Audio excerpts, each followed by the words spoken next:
আসসালামু আলাইকুম সবাইকে আরও একটা নতুন ভিডিওতে আপনাদের স্বাগতম। তো আজকে বাজার থেকে গরুর মাংস আর বড় একটা খাসি মুরগি নিয়ে এসেছিলাম। এটার নাম আপনারা কে কী বলেন কমেন্ট বক্সে অবশ্যই বললেন। আমাদের এদিকে তো খাসি মুরগি বলে।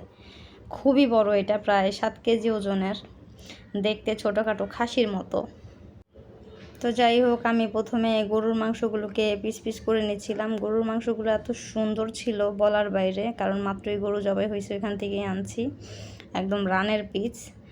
তারপর এরকম করে গরুর মাংসগুলোকে কেটে তারপর আমি এই কাঙ্ক্ষিত মুরগি নিয়ে বসেছি, খাসি। এটাকে কাটতে গিয়ে আমার 12টা বেজে গেছে। মানে আমার অভিজ্ঞতা, আমি এই প্রথম এত বড় মুরগি কাটতেছি। আমি এর আগে কখনোই কাটিনি, কারণ আমি কেটে আনতাম।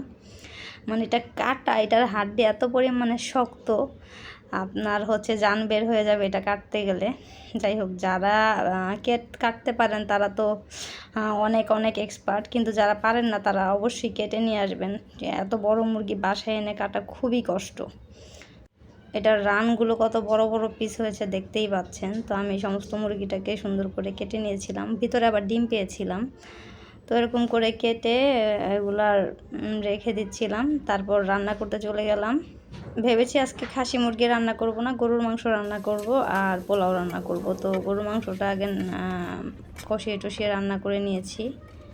খুব আসলে আপনাদের ভিডিওটা খুব দ্রুত করে দেখিয়েছি। আসলে ভিডিও বানাতে খুবই কষ্ট, কিন্তু দেখতে আপনাদের খুবই কম সময় লাগে।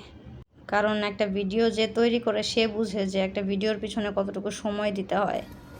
তারপর আর কি, গরু মাংস হয়ে গেছে, এখন পোলাও বসিয়ে দিলাম।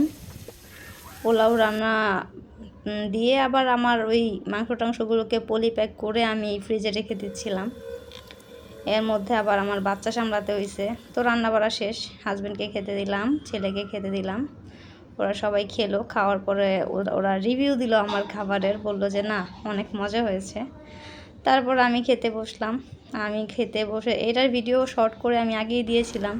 সত্যি খুব মজা হয়েছিল রান্নাটা, দেখতেই পাচ্ছেন, আমাকে দেখে অবশ্যই বোঝা যাচ্ছে।